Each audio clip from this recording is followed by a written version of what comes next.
Assalamualaikum warahmatullahi wabarakatuh.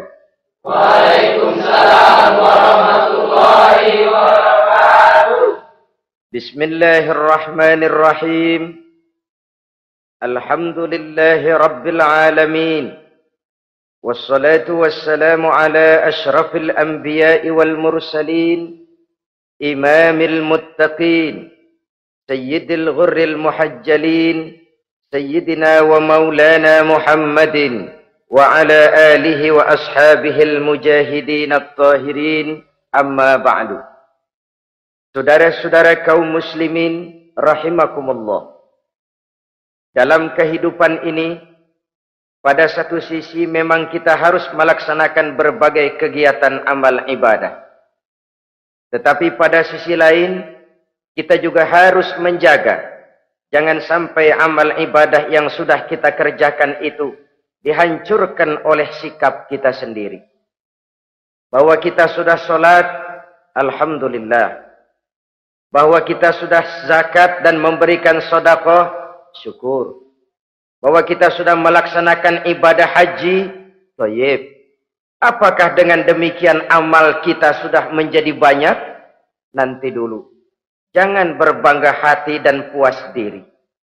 Pada kesempatan yang berbahagia ini, saya ingin menyampaikan satu hadis yang diriwayatkan oleh Imam Ad-Dailami, di mana Rasulullah sallallahu alaihi wasallam pernah bersabda, "Sittatu asya'in tuhbitul a'mal." Ada 6 perkara yang bisa menghancurkan amal yang sudah kita kerjakan.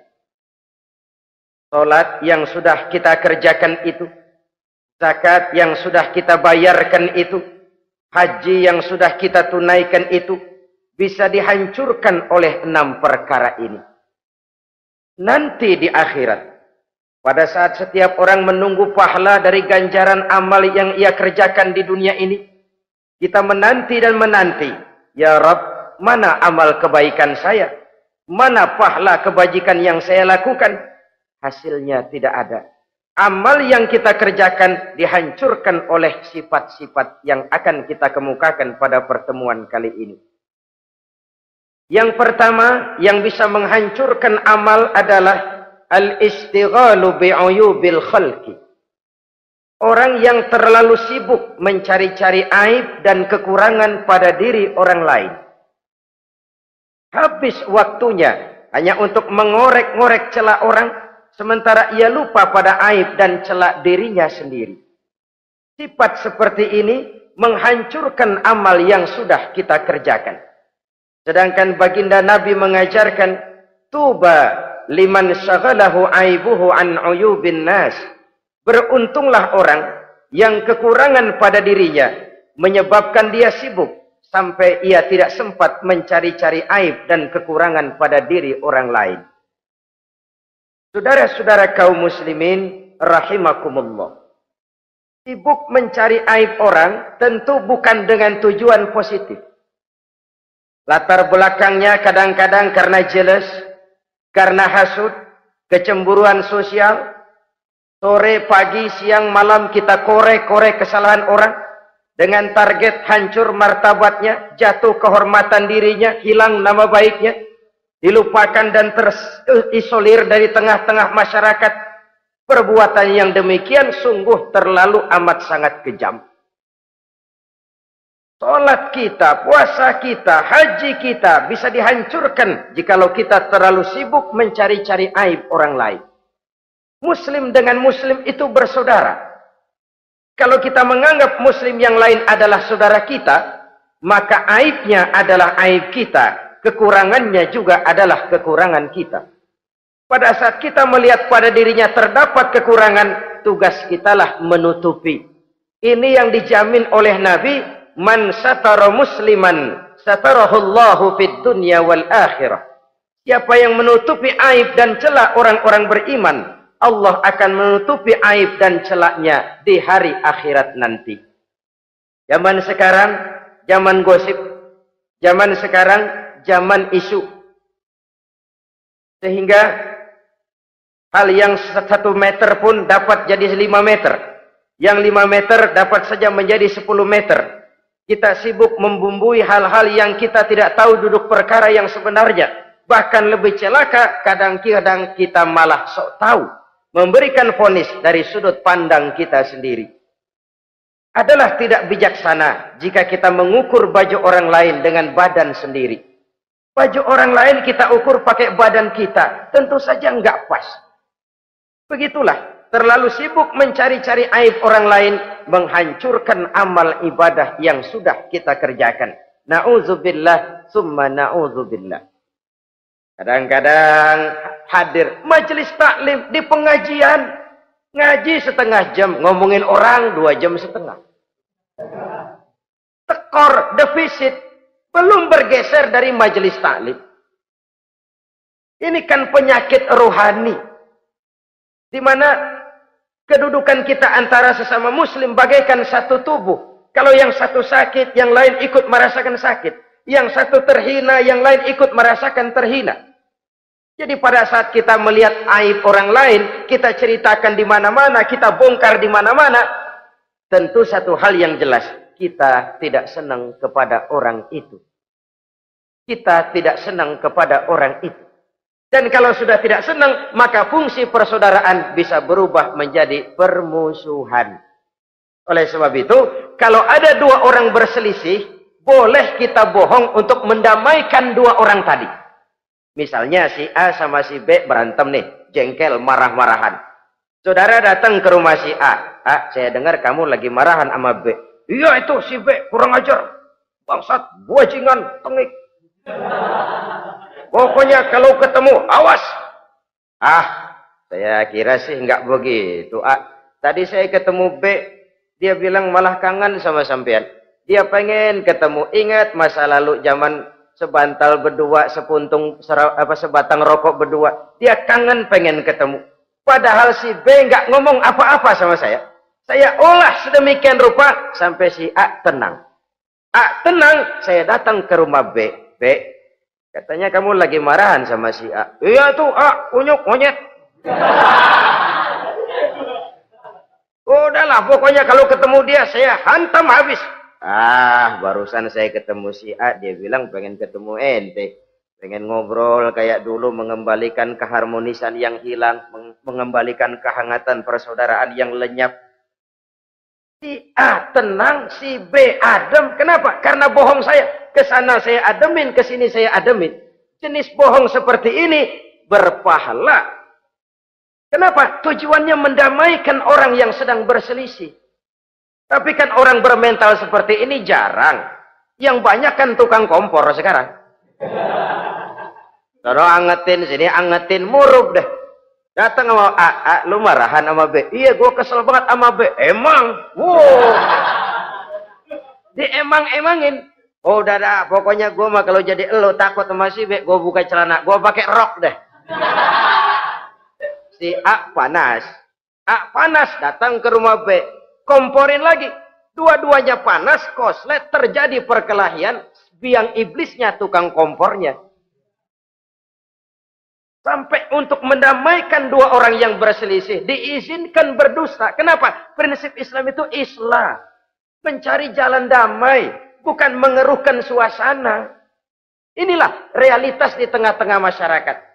Enakan ngomporin daripada nyiramin. Enakan manasin daripada mendamaikan 2 orang yang sedang berselisih.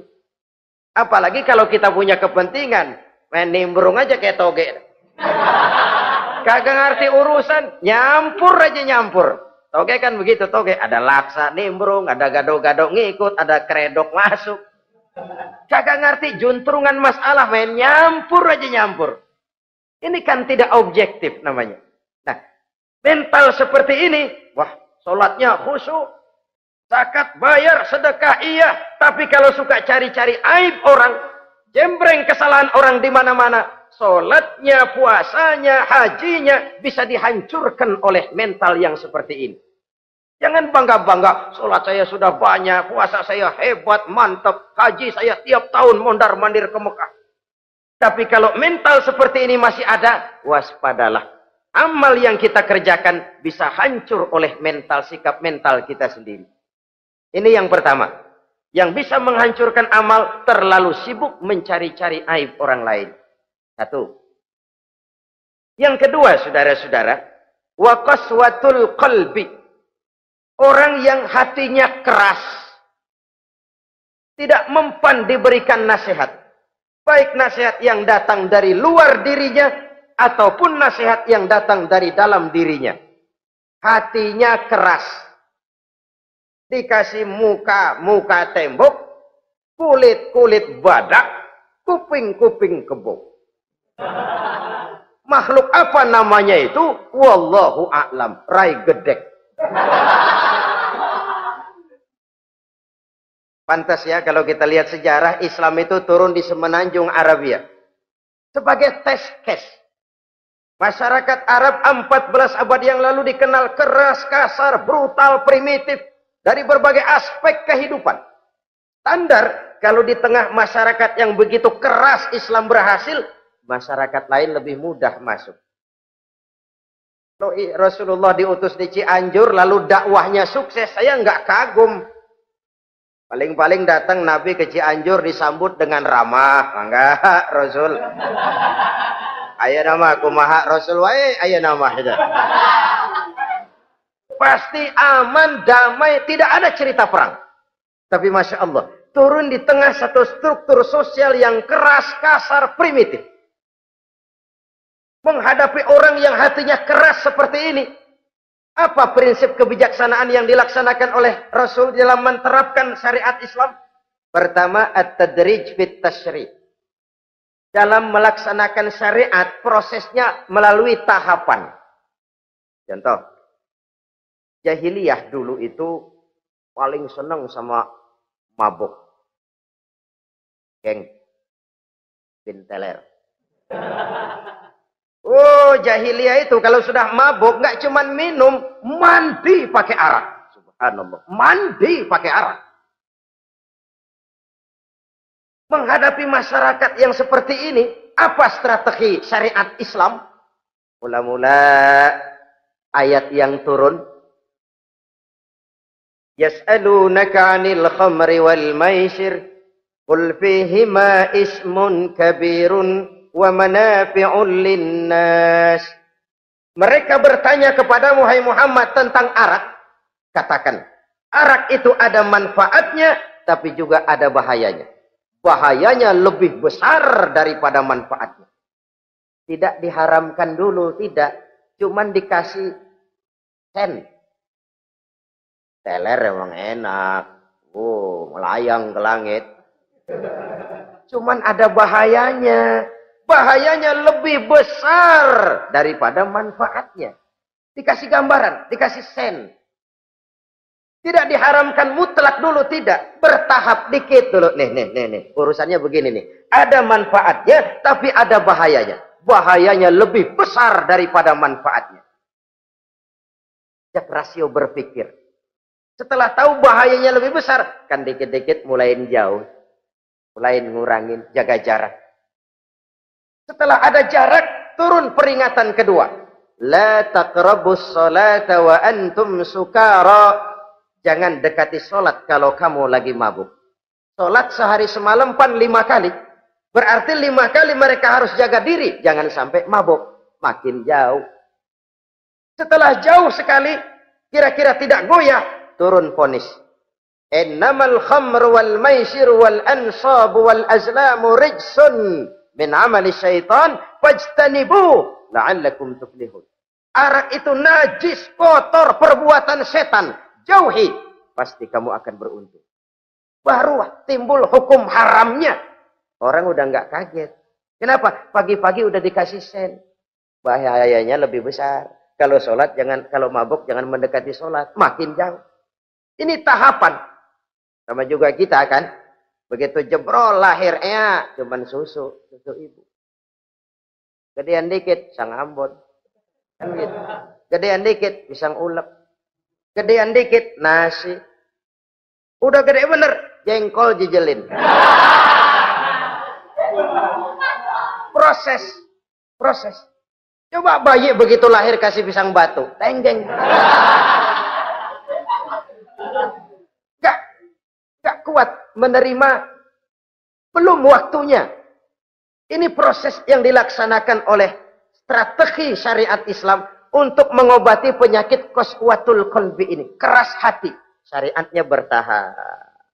Tidak drastis. Tidak kalau sudah begitu ya mesti begitu. Tidak. Konsep kedua, taklilut takalif, menyedikitkan beban.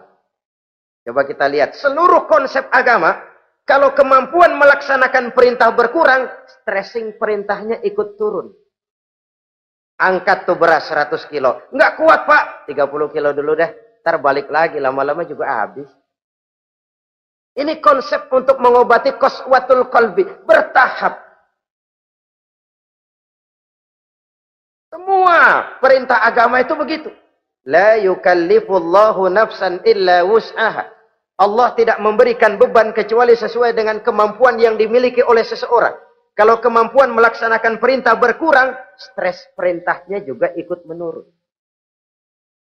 Sholat wajib diri. Kalau mampu. Gak bisa pak sholat berdiri. Sholat dengan berbaring. Kalau mampu.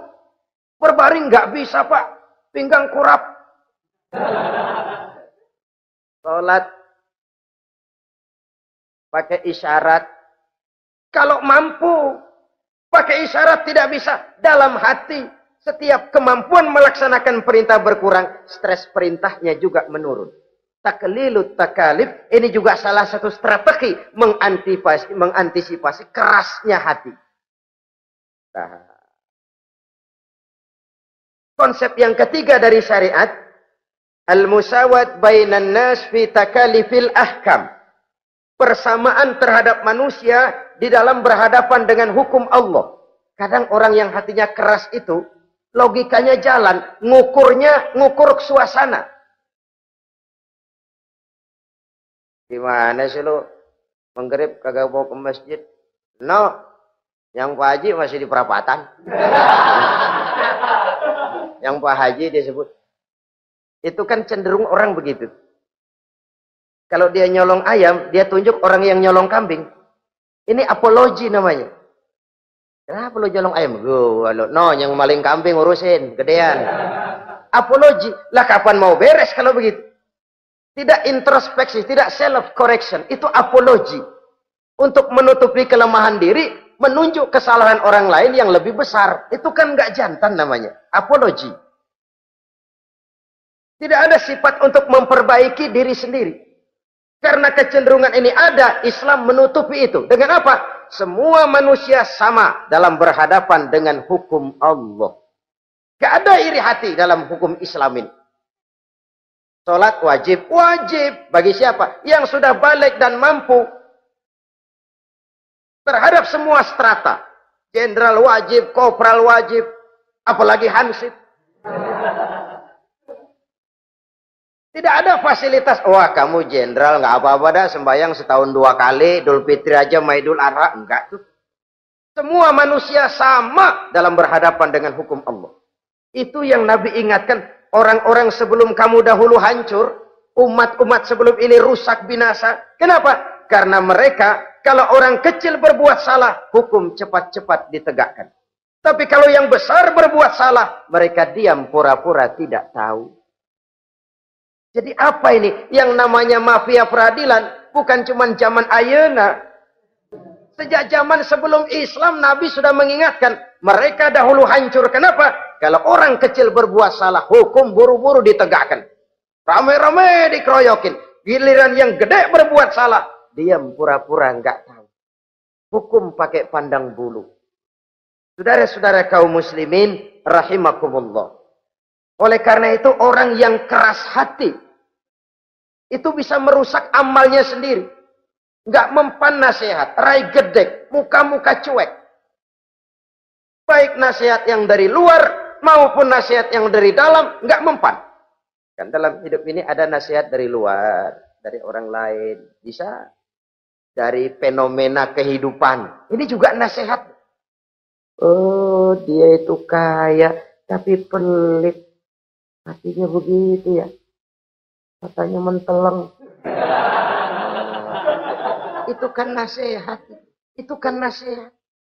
Oh, dia waktu berkuasa tapi zalim, matinya begitu. Perutnya pancung.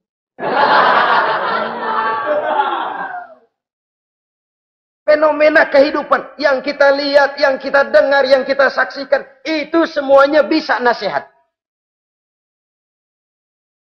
Unzuru kaifa kana akibatul mukadzibin. Lihat kehidupan ini. Dunia ini kan sebuah sekolahan besar. Semua yang kita lihat, kita saksikan, kita pelajari, bisa jadi contoh buat kita. Orang yang bijak, yang bisa mengambil hikmah dari manapun datangnya. Baik dari yang baik, maupun yang dari yang tidak baik. Saudara-saudara kaum muslimin, rahimakumullah. Nasihat yang datang dari luar.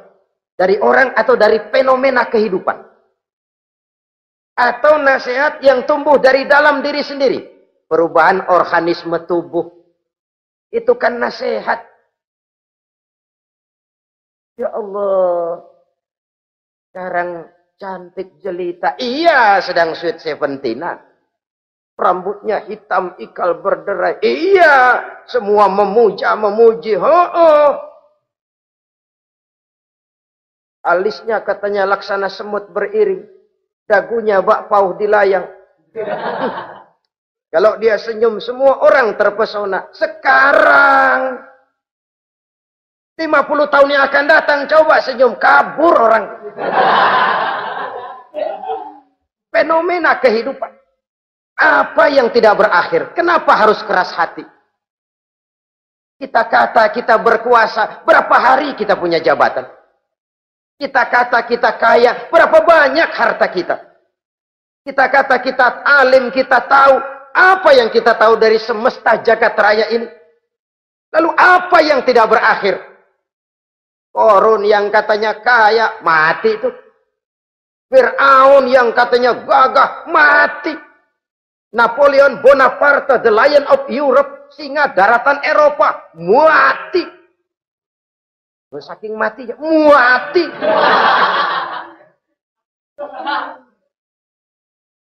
Kenapa harus keras hati? Kenapa tidak melihat perubahan fenomena alam sekitar ini? Apa yang tidak berakhir? Apa yang tidak selesai? Lalu apa yang mau kita sombongkan? Kenapa kita harus keras hati? Sehingga pantas dalam hadis kursi Allah menyatakan al-kibriya'u libasi. Sombong itu pakaianku. Manusia nggak pantas pakai pakaianku, kegedean. Pakaian Allah mau dipakai. Kalau Allah sombong, udah pantas aja udah. Kenapa? Kagak ada Tuhan lain selain dia. Udah pantas dia nyombong. Kita nyombong apaan? Oleh sebab itu, beruntung orang kalau diberikan hati yang lembut, mudah menerima kebenaran, peka terhadap kesulitan orang lain, ringan tangan memberikan pertolongan buat mereka yang memang memerlukan. Dan enggak semua orang dikasih begitu. Enggak semua orang. Lain ya, Umar bin Khattab sikapnya keras, tapi hatinya gampang menerima kebenaran. Nah, lain loh orang kayak begini. Keras sikap boleh keras, tapi hati mudah menerima kebenaran. Wah, kalau Umar kerasnya kan luar biasa. Tapi hatinya kok gampang menerima kebenaran. Ini hidayah. Coba lihat waktu berita Rasulullah meninggal dunia. Sampaikan oleh para sahabat, Umar jengkel, cabut pedang. Siapa bilang Muhammad mati, saya tabas batang lehernya. Dia nggak siap menghadapi kenyataan. Emosinya yang jalan, bukan rasionya. Keras. Bilang deh, Muhammad meninggal. Saya tabas batang lehernya. Untung ada Sayyidina Abu Bakar. Beliau tidak bicara langsung, cuma pidato. Ayyuhan nas, man kana ya'budu Muhammadan fa inna Muhammadan qad mata. Wa man kana ya'budu Allah fa inna Allah hayyul la yamut. Hai manusia, siapa yang menyembah Muhammad, Muhammad sudah meninggal. Tapi siapa yang menyembah Allah, Allah maha hidup dan tidak akan pernah mati buat selama-lamanya. Sayyidina Umar tersentak. Subhanallah, saya salah. Bagaimanapun Muhammad hanya seorang manusia. saya cinta dia, saya suka dia, nyawa saya pertaruhkan untuk dia. Tapi dia manusia dan saya tidak menyembah Muhammad. Ia sadar akan kekeliruannya, berlinang air matanya. Keras sikapnya, tapi lembut hatinya. Nah, yang kayak begini, bagus. Ini udah sikap keras, hati keras, yaitu tadi. Muka tembok, kulit buadak, kuping kebo. Diapain aja udah nggak mempan aja udah. Susah yang kayak begini. Saudara-saudara, ma'asyiral muslimin rahimakumullah. Jadi yang kedua yang bisa menghancurkan amal kita, orang yang hatinya keras.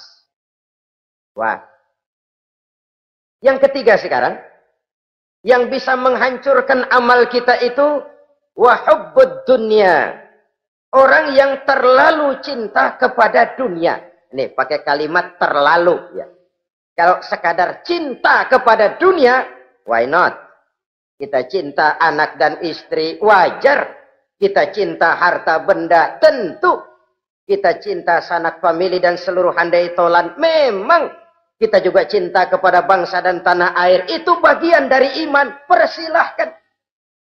Yang tidak boleh itu kalau sudah pakai kalimat terlalu. Terlalu. Sebab kalau sudah terlalu, itu sudah di luar kontrol. Orang lalu menghalalkan segala cara. Terlalu cinta kepada jabatan. Akhirnya bergeser. Sholat menghadap Allah. Dengar mau pindah jabatan ke tempat kering. Gerasak gerusuk nyari dukun. Ini kan namanya iya kanak budu wa dukun nasta'in.